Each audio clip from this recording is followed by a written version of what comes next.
So, very good morning students. Today is 9/5/2020 and we will discuss about the piston pump. In my previous classes, we have already discussed about the vane pumps, fixed displacement vane pump, variable displacement vane pump, balanced vane pump, unbalanced vane pump. We have all discussed about the thing. But in my this class, we will discuss about the last topic of the hydraulic pump, that is my piston pump. Piston pump ये क्या है? Piston pump मतलब ये हम लोग basically industry level पे सबसे ज्यादा यूज करते हैं। ये पिस्टन पंप में कोई रोटरी मोशन नहीं होता है, जैसे हम लोग इंटरनल गियर पंप देखे थे, हेयरिंग बोन गियर पंप देखे थे, वेन पंप देखे थे, एक्सटर्नल गियर पंप देखे थे, उसके बाद हम लोग स्क्रू पंप देखे थे। जितना सारा पंप अभी तक हम लोग देखे थे, वहां पे जो मेन वर्किंग प्रिंसिपल है कि वहां पे एक रोटरी मोशन जनरेट हो रहा है। जब भी ये दोनों रोटरी मोशन जनरेट हो रहा है, मतलब या तो गियर यूज करते हैं या तो स्क्रू थ्रेड यूज करते हैं। तो जब गियर यूज करते हैं तो गियर का जो दोनों थ्रेड के अंदर due to the suction, due to the vacuum, some amount of oil is comes from the oil chamber, it enters into the suction pipe, and from through the suction port it will enter into the oil chamber, and due to the trapping of between the two thread of the gear or screw, that fluid is fully compressed and getting some velocity, and it will get some pressure from that rotary pump, right? It's like a screw pump or a gear pump या external gear pump, ये कुछ भी है। Okay, but हम लोग अभी जो देखेंगे वो है पिस्टन पंप, जहां पे हम लोग बेसिकली रेसिप्रोकेटिंग मोशन, पंप का रेसिप्रोकेटिंग मोशन को हम लोग यूज करेंगे। तुम लोग एक चीज बहुत अच्छे से शायद जानते हो, ये भी थ्योरी ऑफ मशीन में तुम लोग पढ़े थे कि अगर यहाँ पे एक रोटर है, मतलब ये अगर मान लो क्लॉकवाइज डायरेक्शन में रोटेशन कर रहा है, और इसके साथ अगर हम लोग एक लिंक कनेक्ट करते हैं, एक लिंक कनेक्ट करते हैं, और यहाँ पे अगर मैं पिस्टन को डालता हूँ, पिस्टन का जो पिस्टन का जो प्लांजर होता है, वो प्लांजर को अगर मैं डालता हूँ, तो ये अगर क्लॉकवाइज रोटेशन करेगा तो ये जो सेंटर, ये भी क्लॉकवाइज रोटेशन करेगा, और अगर ये क्लॉकवाइज रोटेशन करेगा तो ये अगर क्लॉकवाइज रोटेशन करेगा तो ये लिंक क्लॉकवाइज रोटेशन करेगा, ये लिंक अगर क्लॉकवाइज रोटेशन करेगा तो ये भी मेरा क्लॉकवाइज रोटेशन करेगा। बट इसके साथ जो ये लिंक मेरा कनेक्टेड है, ये जो मेरा प्लांजर कनेक्टेड है, तो ये जब क्लॉकवाइज, इसका मान लो ये पोजीशन मेरा ए है, तो नेक्स्ट पोजीशन ये जब मैं बी पोजीशन में जाएगा तो बी पोजीशन में मेरा कैसा होगा? बी पोजीशन में मेरा कुछ इस तरीके का आएगा, बी पोजीशन में इस तरीके का आएगा। बट ये जो पोजीशन x6 जो मेरा प्लांजर है, वो x6 प्लांजर कहां पे आएगा? यहां पे आएगा, राइट? मतलब ये जो x6 प्लांजर का, x6 ए पोजीशन में x6 प्लांजर का पोजीशन यहां पे था, बी पोजीशन में x6 प्लांजर का पोजीशन मेरा यहां पे है। तो यहां से लेकर यहां तक का जो मूवमेंट हुआ, ये क्या मूवमेंट हुआ? ये स्लाइडिंग मूवमेंट हुआ। इसको हम लोग क्या बोलते हैं? टू एंड फ्रो मोशन बोलते हैं। ये जब सी पोजीशन में जाएगा, ये जब सी पोजीशन में जाएगा तो इसका मूवमेंट यहां तक आएगा, राइट? उसके बाद फिर ये x6 यहाँ पे मूवमेंट होगा, फिर जब सी पोजीशन से ए पोजीशन में आएगा तब फिर इसका मूवमेंट यहाँ पे होगा। तो इसका मतलब है कि ये प्लांजर का movement from here to there, it's not be the rotating, maybe the इसका जो सोर्स है, ये प्लांजर को मोशन देने के लिए जो सोर्स है, वो सोर्स मेरा रोटेशन मोशन दे रहा है, बट ये जो प्लांजर, जो मेरा जो रेसिप्रोकेटिंग पंप का जो मेन कंपोनेंट है, जो बेसिकली मेरा कंप्रेस्ड करता है, वो प्लांजर का जो मोशन होता है, वो मोशन होता है मेरा स्लाइडिंग मोशन या तो to and fro motion. in this way, ये सर्कुलर वे में रोटेट करेगा, but the plunger motion will be like this वे।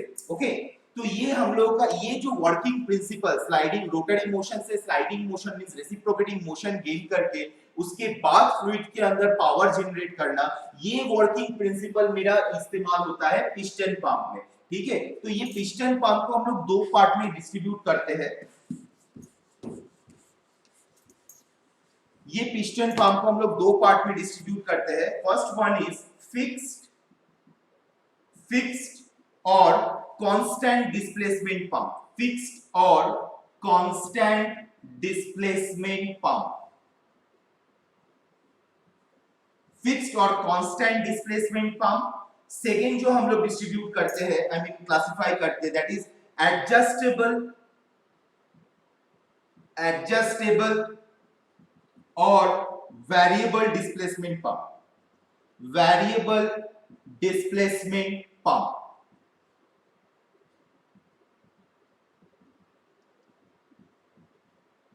तो फिक्स्ड और कांस्टेंट डिस्प्लेसमेंट पंप और एडजस्टेबल डिस्प्लेसमेंट पंप का मैं बेसिक थोड़ा सा बोल रहा हूं।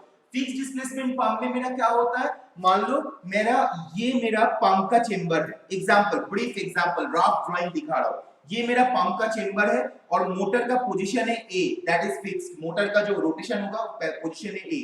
ये मेरा लिंक है और यहाँ पे मेरा प्लंजर है और यहाँ पे मेरा मान लो पंप है जहां पे मेरा कंप्रेस हो रहा है। तो ये जब ए रोटेशन से बी रोटेशन, बी रोटेशन से सी रोटेशन करेगा तो इसका मोशन मैक्सिमम, ये अगर ए पोजीशन है, यहाँ पे आएगा बी पोजीशन होगा, यहाँ पे आएगा सी पोजीशन होगा, तो दैट इज फिक्स्ड।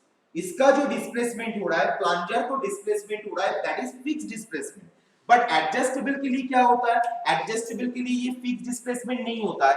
एडजस्टेबल के लिए हम लोग इसका जो डिस्प्लेसमेंट होगा वो डिस्प्लेसमेंट को हम लोग एडजस्ट कर सकते हैं, उस डिस्प्लेसमेंट को हम लोग वेरिएबल कर सकते हैं, उस डिस्प्लेसमेंट को हम लोग बना सकते हैं variable due to the sudden number of chambers को अगर हम लोग बढ़ाएंगे, पंप चेंबर्स को अगर बढ़ाएंगे तो हम लोग इसको वेरिएबल डिस्प्लेसमेंट बना सकते हैं। बट फिक्स डिस्प्लेसमेंट के लिए मैं क्या करता हूं, मेरा एक ही जगह पे मेरा रोटर फिक्स्ड है, ये रोटर अगर रोटेट करेगा तो ये यहाँ पे रोटर के साथ लिंक के द्वारा जो प्लंजर लगा हुआ है, जो मेरा पिस्टन लगा हुआ है, वो पिस्टन का movement maximum A to C होगा या तो C to A होगा, तो that is my fixed displacement. That's why this type of pump is called fixed और कांस्टेंट डिस्प्लेसमेंट पंप। तो ये दोनों पंप के जियोमेट्रिकल फिजिकल अरेंजमेंट के ऊपर, जियोमेट्रिकल एंड फिजिकल अरेंजमेंट के ऊपर हम लोग इसको और भी तीन टाइप का पंप में डिस्ट्रीब्यूट करते हैं। ठीक है, this is my industry classification, this is my industry classification, industrial classification, industrial classification, and second one my geometrical and physical arrangement classification, geometrical and physical arrangement classification, physical arrangement classification.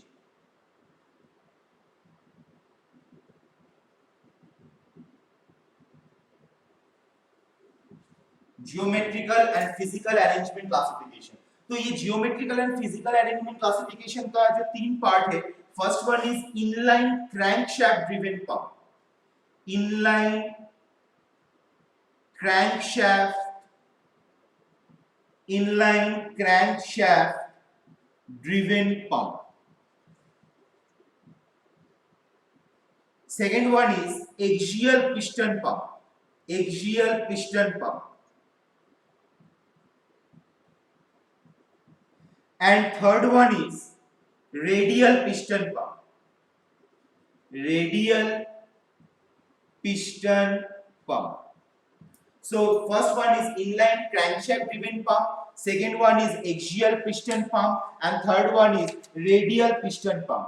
तो ये तीन pump हम लोग देखेंगे। हम लोग total 1 2 3 4 5 piston pump के बारे में हम लोग ये जो कमिंग जो वीक है वो कमिंग वीक में हम लोग ये पंप के बारे में पढ़ाई करेंगे, स्टडी करेंगे कि कैसे ये पिस्टन पंप काम करता है। तो उसके पहले हम लोग को एक चीज हम लोग क्या करेंगे आज का क्लास में, हम लोग ये जो बेसिक डायग्राम है, schematic diagram of the piston pump, ये जो है ये हम लोग स्टडी करेंगे कैसे काम होता है। What are the pulsation, oil flow pulsation of the single plate single piston pump, वो हम लोग देखेंगे। And what are the crankshaft driven piston pump का जो क्यों हम लोग crankshaft driven piston pump use करते हैं, क्यों हम लोग दो एक की चेंबर के सिंगल के बदले में तीन यूज करते हैं चेंबर, या 4 5 या मोर देन दैट हम लोग यूज करते हैं, वो हम लोग स्टडी करेंगे। तो मैं अभी सिंपल स्टडी करूंगा the basic working principle of simple piston pump.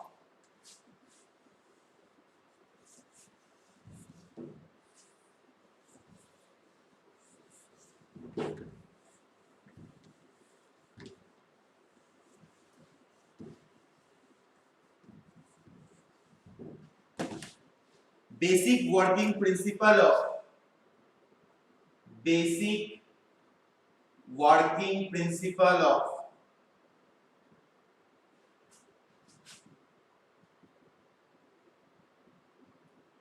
Single piston pump, single piston pump. Basic working principle of single piston pump कैसे काम करता है, देखो ध्यान देना, यहाँ पे हम लोगों का पहला जो सिंगल पिस्टन पंप का जो स्कीमेटिक डायग्राम है, ये इसका नाम क्या है, सिंगल पिस्टन पंप। ओके, तो सिंगल पिस्टन पंप का जो बेसिक स्कीमेटिक डायग्राम है उसमें हम लोग क्या देख रहे हैं कि हम लोग का यहाँ पे जो है ये मेरा हाउसिंग है। हाउसिंग मतलब क्या है, जो मेरा बेसिकली हम लोग कितना दिन से वेंट पंप या गियर पंप बनाने के टाइम पे जो हम लोग चेंबर का बात बोल रहे थे, जैसे चेंबर, राइट, जिस चेंबर के अंदर पूरा वर्किंग स्ट्रक्चर रहता है, यहाँ पे भी इसको हम लोग हाउसिंग बोल रहे हैं। ये हाउसिंग के अंदर मेरा ये वर्किंग स्ट्रक्चर रह रहा है। ओके, तो यहाँ पे ये हाउसिंग है, ये हाउसिंग है, यहाँ पे ये हाउसिंग है, इसका ये lower part of the housing, ये upper part of the housing. This is the center axis of the single plate piston pump, a single pump। यहाँ पे प्लांजर लगा हुआ है, प्लांजर के ऊपर इधर पिस्टन लगा हुआ है, ये मेरा प्लांजर लगा हुआ है, यहाँ पे मेरा एक पिस्टन लगा हुआ है, और इसका जो मोशन है ये एक लिंक के द्वारा अटैच्ड हुआ है कोई इलेक्ट्रिक मोटर या रोटर के साथ, राइट। और यहाँ पे इलेक्ट्रिक मोटर का रोटेशन की वजह से देखो ये मेरा स्लाइड मूव करेगा, राइट, ये जो पिस्टन है ये मेरा स्लाइड मूव करेगा, ये to and fro motion gain करेगा। तुम अभी सोचो कि अगर क्लॉकवाइज डायरेक्शन में मोटर रोटेट करेगा, क्लॉकवाइज डायरेक्शन में अगर मोटर रोटेट कर रहा है तो क्लॉकवाइज डायरेक्शन में रोटेशन में ये इस लिंक का पोजीशन इधर होगा, इस लिंक का पोजीशन पीछे की तरफ आएगा, तो प्लांजर का पोजीशन पीछे की तरफ आएगा। और एंटी क्लॉकवाइज रोटेशन में क्या होगा, एंटी क्लॉकवाइज रोटेशन में इसका जो मोशन होगा ये आगे की तरफ जाएगा, राइट। तो इसमें हम लोगों को पता चलता है कि during to the anticlockwise motion and clockwise motion, anticlockwise motion and clockwise motion, हम लोग क्या करते हैं, हम लोग जब भी एंटी क्लॉकवाइज या क्लॉकवाइज मोशन होता है तो प्लांजर का movement to and fro motion में होता है, मतलब यहां से यहां तक ऐसा इस कंडीशन में होता है। तो जब प्लांजर का पोजीशन, मान लो ये मेरा सी पोजीशन है, ये मेरा बी पोजीशन है, और यहाँ पे एकदम फाइनल जो पोजीशन है, this position is my A position, right, C position, B position, A position. तो जब प्लांजर का पोजीशन मतलब पिस्टन का पोजीशन अगर सी पोजीशन में, उस टाइम ऑन द हाउसिंग के अंदर, जो हाउसिंग चेंबर, जो पंप चेंबर हाउसिंग के अंदर एक वैक्यूम क्रिएट होता है, सक्शन क्रिएट होता है। जब भी वैक्यूम क्रिएट होता है, सक्शन क्रिएट होता है, उस टाइम ये जो वाल्व है, यहाँ पे दो बॉल वाल्व है, देखो यहाँ पे दो वो सर्कुलर शेप का बॉल ड्राइंग किया गया है, ये दो मेरा बॉल वाल्व है।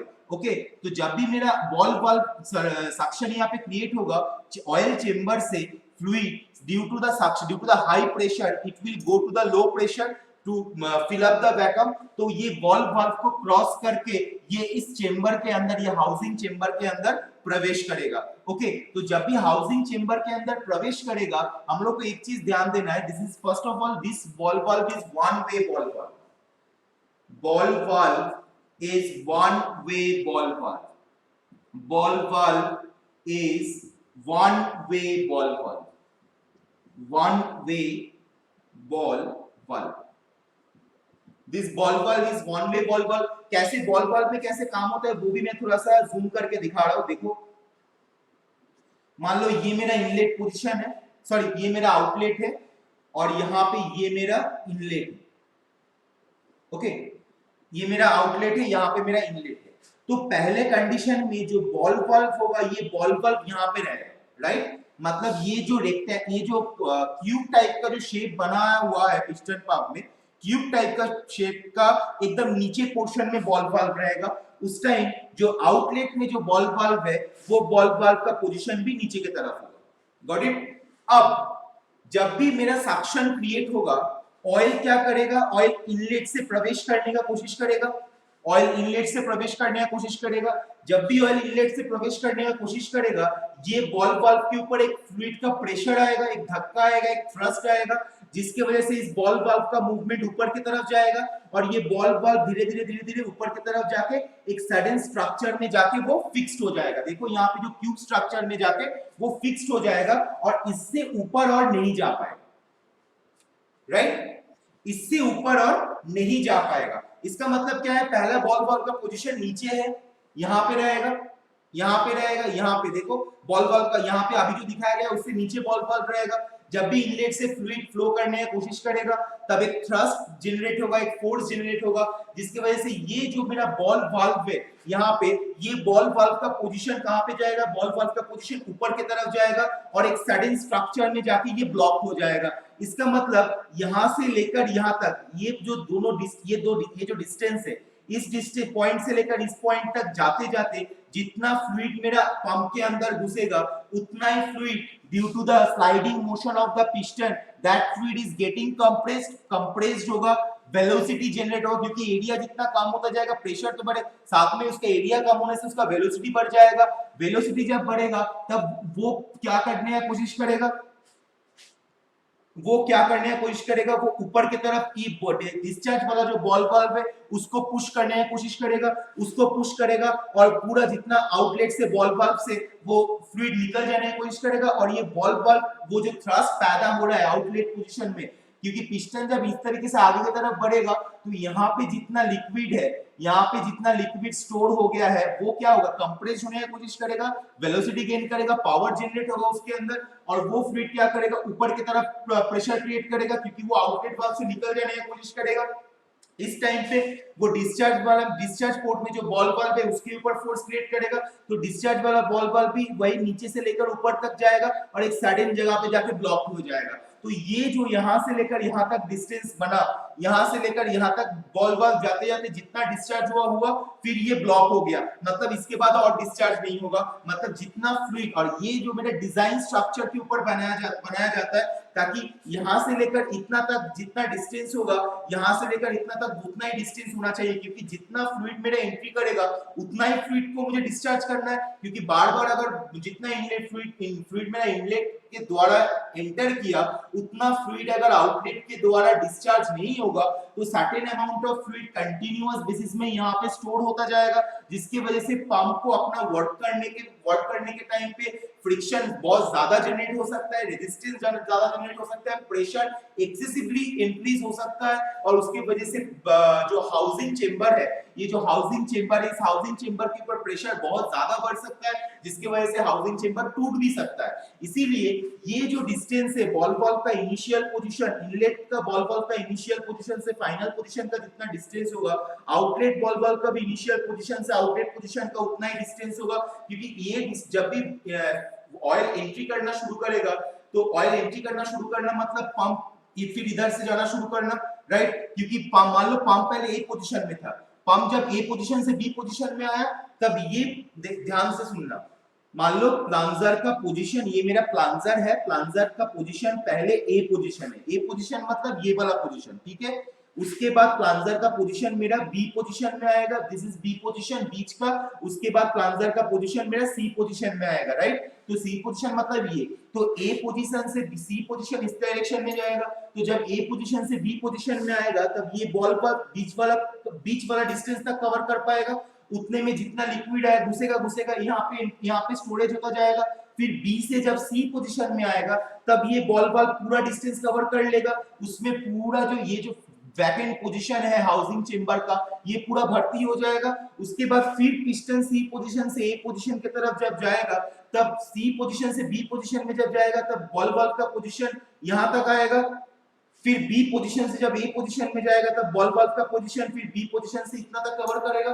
तो इस वे में ball valve is a one directional valve का काम करता है और जितना amount of liquid ball valve के थ्रू से एंट्री करता है और बॉल वाल्व जितना डायरेक्ट डिस्प्लेसमेंट कवर करता है इनलेट में उतना ही डिस्प्लेसमेंट बॉल वाल्व को आउटलेट में भी कवर करना पड़ता है। तो इस तरीके से पिस्टन पंप काम करता है। तो यहाँ पे फिर से मैं रिपीट कर रहा हूँ, ये मेरा स्लाइडिंग रोटेशन मोशन दे रहा है, रोटेशन मोशन लिंक मैकेनिज्म के माध्यम से पिस्टन में अटैच्ड हुआ है, पिस्टन फिर मेरा टू एंड फ्लो मोशन दे रहा है, जब पिस्टन पीछे की तरफ आ रहा है तब वैक्यूम जनरेट हो रहा है, इसके अंदर वैक्यूम जनरेट हो रहा है तो इनलेट से मेरा fluid due to the from the high pressure zone it will go to the low pressure zone, so ball valve का मूवमेंट की वजह से वो इस हाउसिंग के अंदर एंट्री कर रहा है और हाउसिंग के अंदर एंट्री करने के बाद फिर से पिस्टन का पोजीशन सी से ए तक जाने में वो उसके अंदर जितना ऑयल मेरा ट्रैप हुआ था वो ऑयल क्या होगा, उसमें पावर जनरेट होगा, जो फ्लूइड पावर मुझे अचीवमेंट करना था वो जनरेट होगा, और उसके बाद due to the motion of the ball bulb it will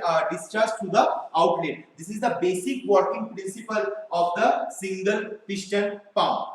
अब दूसरा जो चीज है वो है कि जब मेरा continuous cycling of the piston, जब मेरा पिस्टन कंटिन्यूअस साइक्लिंग हो रहा है, मतलब रोटेशनल मोशन कंटिन्यूअस हो रहा है, ऑब्वियसली कंटिन्यूअस होगा. मान लो यहाँ पे कंटिन्यूअस 3600 रोटेशन हुआ, 3600 मेरा रोटेशन हुआ पर मिनट में. एक मिनट में जब 3600 रोटेशन होगा तब पिस्टन का भी मूवमेंट यहां से लेकर यहां तक जाने में पिस्टन का मूवमेंट मेरा कितना से कितना तक हो रहा है, ए से लेकर सी तक हो रहा है.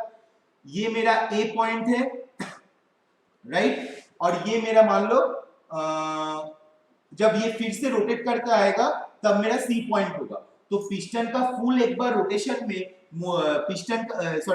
रोटर का फुल एक बार रोटेशन में पिस्टन का जो motion A to C and C to A करेगा. तो ये कंटिन्यूअस साइक्लिक रोटेशन में क्या होता है कि oil in pulse is may be evident, right. Oil pulse is may be evident. Oil pulse क्या करता है, कभी-कभी ड्रॉप कर जाता है. ऑयल पल्स मतलब पहला बार जो रोटेशन में जितना फ्लूइड मेरा आया, दूसरा बार रोटेशन में मे बी उतना फ्लूइड नहीं आएगा, तीसरा बार रोटेशन में मे बी उससे ज्यादा फ्लूइड आ जाएगा, चौथा बार रोटेशन में फिर से उतना फ्लूइड में अंदर में पंप चेंबर या हाउसिंग चेंबर के अंदर एंट्री नहीं करेगा. तो इसको हम लोग बोलते हैं क्या, पल्सेशन इफेक्ट. देखो यहाँ पे वो एक डायग्राम के द्वारा दिखाया गया है. इसको जो ये जो कार्व को हम लोग क्या बोल रहे हैं, output volume in one revolution. एक बार अगर रिवॉल्यूशन होगा रोटर का, अगर एक बार रिवॉल्यूशन में, लिंक का एक बार रिवॉल्यूशन में पिस्टन मेरा ए पोजीशन से सी पोजीशन एंड सी पोजीशन से ए पोजीशन जाता है, मतलब एक रिवॉल्यूशन में ए से सी, फिर नेक्स्ट रिवॉल्यूशन में सी से ए, इस तरीके का हो रहा है. तो एक बार रिवॉल्यूशन में कितना आउटपुट वॉल्यूम हो रहा है, 0 टू क्यू मैक्सिमम, ठीक. फिर उसके बाद फिर जब रिवॉल्यूशन होगा तब और आउटपुट एकदम 0 में आ जाएगा. उसके बाद फिर नेगेटिव में होगा, फिर वो 360 डिग्री जाएगा. क्योंकि ध्यान देना पिस्टन का मोशन, ये यहां पे ध्यान देना और इधर ध्यान देना, मैं भी ड्राइंग कर रहा हूं. पिस्टन का मोशन ए है, बी है, सी है. पहला बार रोटेशन में पिस्टन ए से बी, बी से सी गया, तो जितना वैक्यूम जनरेट हुआ फ्लूइड उतना एंट्री हुआ. फिर सी टू बी फ्लूइड कंप्रेस्ड हुआ, बॉल वाल्व का जो मोशन है यहाँ पे ये ऊपर की तरफ गया, फिर B2A गया, बॉल वाल्व यहाँ पे आके ब्लॉक हो गया, डिस्चार्ज हो गया. बट फिर जब A से C जाएगा, उस टाइम फिर से वैक्यूम जनरेट होगा, राइट. बट वो जो वैक्यूम टाइम में यहाँ पे तो कुछ डिस्चार्ज नहीं होगा, क्योंकि वो जब A से C जा रहा है वैक्यूम जनरेट हो रहा है, C से A जा रहा है प्रेशर जनरेट हो रहा है. तो जब A से एक बार प्रेशर जनरेट करने के बाद डिस्चार्ज हो गया, फिर A से C पे जब जाएगा तब फिर से वैक्यूम जनरेट होगा. मतलब ये जो डिस्चार्ज जो मेरा पहला बार मैक्सिमम हुआ था पहला रोटेशन में, दूसरा कंडीशन में वो डिस्चार्ज मेरा क्या हो गया, 0 हो गया. उसके बाद वो सक्शन में गया, फिर जाके वो 0 हुआ, फिर जाके वो मैक्सिमम होगा.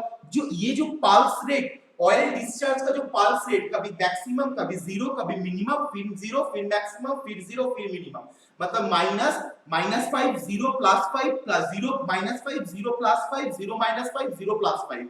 ये जो 0 +5 -0 -5 0 +5 इस तरीके का जो पल्स क्रिएट हो रहा है, ये पल्सेशन की वजह से मतलब कंटिन्यूअस बेसिस में डिस्चार्ज हम लोग ये सिंगल पिस्टन पंप से हम लोगों को नहीं मिलता है. इसके लिए हम लोग क्या करते हैं, हम लोग क्रैंकशैफ्ट ड्रिवन पिस्टन पंप यूज करते हैं, जिसमें हम लोग का जो पिस्टन पूरा ऑयल चेंबर में हम लोग यहाँ पे एक पिस्टन यूज किए हैं, वहां पे हम लोग 2 पिस्टन यूज करेंगे, या तो 3 पिस्टन यूज करेंगे, या तो 4 पिस्टन यूज करेंगे. इसमें क्या होगा, इसमें होगा कि अगर एक पिस्टन, अगर मान लो जब 3-4 पिस्टन यूज, मान लो 2 पिस्टन यूज कर रहे हैं, तो इसमें क्या होगा, एक पिस्टन का पोजीशन, ये मेरा A, ये मेरा B, ये मेरा C है. अगर पिस्टन का पोजीशन जब C है, पहला पिस्टन का, ये 1 नंबर पिस्टन है, पहला पिस्टन का पोजीशन जब C है, तो दूसरा पिस्टन का पोजीशन मे बी A है, तीसरा उस टाइम, फिर नेक्स्ट जब पहला पिस्टन का पोजीशन A होगा,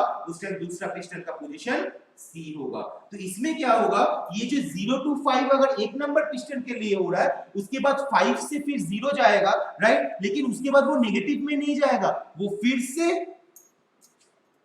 कंप्लीट करेगा due to the second piston. Again जो सेकंड डिस्चार्ज होगा वो सेकंड पिस्टन के लिए होगा, पहला जो डिस्चार्ज होगा वो पहला पिस्टन के लिए होगा। तो इसीलिए ये पल्सेशन इफेक्ट को रिड्यूस करने के लिए हम लोग क्या करते हैं, क्रैंकशाफ्ट ड्रिवन पिस्टन पंप को यूज करते हैं। और क्रैंकशाफ्ट ड्रिवन पिस्टन पंप में हम लोग जो पिस्टन हम लोग 3 या 4 या उससे ज्यादा यूज करते हैं, ताकि देखो यहाँ पे ये मेरा क्लॉकवाइज अगर रोटेशन देगा तो ये जो पिस्टन का मूवमेंट क्या होगा, टू एंड फ्रो मोशन में आएगा। तो जब 1 नंबर और 3 नंबर का पिस्टन का मोशन ऊपर की तरफ है, मतलब देखो ये मेरा अगर हॉरिजॉन्टल लाइन है, राइट, ये मेरा अगर हॉरिजॉन्टल लाइन है तो पहला पिस्टन का पोजीशन ऊपर है कंपैरिजन टू सेकंड वाला पिस्टन से। सेकंड वाला पिस्टन अभी नीचे की तरफ है, पहला वाला पिस्टन ऊपर की तरफ है, सेकंड वाला पिस्टन नीचे की तरफ है, थर्ड वाला पिस्टन ऊपर की तरफ है। तो पहला पिस्टन और फर्स्ट एंड थर्ड पिस्टन जब फ्लूइड को कंप्रेस कर रहा है, फ्लूइड के अंदर पावर जनरेट कर रहा है, उसी टाइम सेकंड पिस्टन क्या कर रहा है, इनलेट पोर्ट्स वैक्यूम जनरेट करके इनलेट पोर्ट से फ्लूइड को ला रहा है। फिर सेकंड पिस्टन जब फ्लूइड को कंप्रेस करेगा तब फर्स्ट एंड थर्ड पिस्टन के थ्रू से इनलेट पोर्ट से फ्लूइड को लेकर लाया जाएगा। और फिर जब सेकंड पिस्टन वैक्यूम क्रिएट करेगा तब फर्स्ट और थर्ड पिस्टन वो जो फ्लूइड अंदर में घुस गया था, 2 सेकंड ऑयल चेंबर के अंदर में आ गया था, सेकंड पिस्टन के वैक्यूम की वजह से फर्स्ट और थर्ड पिस्टन क्या करेगा, उस फ्लूइड को कंटिन्यूअस बेसिस में पावर जनरेट करेगा। तो इस तरीके से एक कोलैबोरेटिव पिस्टन वर्क के वजह से हम लोग क्या पाते हैं, हम लोग को मैक्सिमम डिस्चार्ज मिलता है और कंटिन्यूअस बेसिस में डिस्चार्ज मिलता है। So this is the working principle of single piston pump. Next day हम लोग क्या शुरू करेंगे, नेक्स्ट डे हम लोग शुरू करेंगे crankshaft driven piston pump and axial piston pump. Okay, so इसका जो ये मेरा वर्किंग प्रिंसिपल आई थिंक तुम लोगों को समझ में आ गया होगा। अगर नहीं समझ में आया तो जूम में हम फिर से दिखाएंगे, जूम क्लास में, उस टाइम तुम लोग क्वेश्चन आंसर पूछना।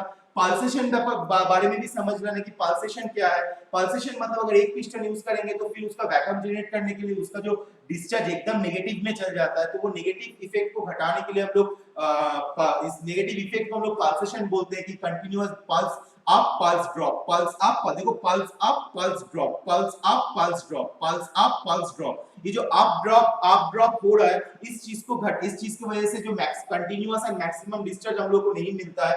और इसके लिए हम लोग क्या करते हैं, नंबर ऑफ पिस्टन्स हम लोग बढ़ा देते हैं, ताकि अगर कोई एक पिस्टन अगर वैक्यूम जनरेट करेगा तो दूसरा पिस्टन उसको कंप्रेस करेगा, दूसरा पिस्टन अगर वैक्यूम जनरेट करेगा तो 1 नंबर और 3 नंबर पिस्टन उसको कंप्रेस करेगा। तो कंटीन्यूअस बेसिस में पंप से मुझे मैक्सिमम डिस्चार्ज और कंटीन्यूअस डिस्चार्ज मुझे मिलेगा। So this is the class and now I am concluding my class. Thank you for attending class. Have a nice day. Stay home and safe life. Thank you.